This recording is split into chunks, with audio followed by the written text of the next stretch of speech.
വലിയ ഷോറൂം, വലിയ സൗകര്യങ്ങൾ, വലിയ ഫാമിലി. തിരൂരിൽ family wedding centre.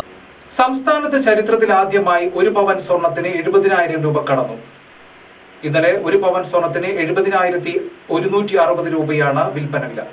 Sanha fashion Vishu ആഘോഷങ്ങളെ വരവേൽക്കാൻ പുതുപുത്തൻ കളക്ഷനുകളുമായി ഒരുങ്ങിക്കഴിഞ്ഞു. ചരിത്രത്തിൽ ആദ്യമായി സംസ്ഥാനത്ത് സ്വർണ്ണവില പവന് 70,000 രൂപ കടന്നു. 70,160 രൂപയാണ് ഇന്നലെ ഒരു പവൻ സ്വർണത്തിന്റെ വില. ഇന്ന് കൂടിയത് 200 രൂപയാണ്. ഗ്രാമിന് 25 രൂപ ഉയർന്ന് 8,770 രൂപയായി. കഴിഞ്ഞ 3 ദിവസമായി വൻ കുതിപ്പാണ് സ്വർണ്ണവിലയിൽ ഉണ്ടായത്. വ്യാഴാഴ്ച ഒറ്റയടിക്ക് 2,160 രൂപയാണ് ഒരു പവൻ സ്വർണത്തിന് വില കൂടിയത്. ഇന്നലെ 1,480 രൂപ കൂടി ഉയർന്നു. അമേരിക്കയിൽ ട്രംപ് തീരുവ വർദ്ധിപ്പിച്ചതിനെ തുടർന്ന് ഓഹരി വിപണിയിൽ രാജ്യാന്തര തലത്തിൽ തന്നെയുണ്ടായ അനിശ്ചിതത്വമാണ് സ്വർണ്ണവിലയെ സ്വാധീനിച്ചത്. സുരക്ഷിത നിക്ഷേപം എന്ന നിലയിൽ കൂടുതൽ പേർ സ്വർണത്തിലേക്ക് തിരിയുന്നുണ്ടെന്ന് വിപണി വിദഗ്ധർ വിലയിരുത്തുന്നു. Hilal public school, Ponnani.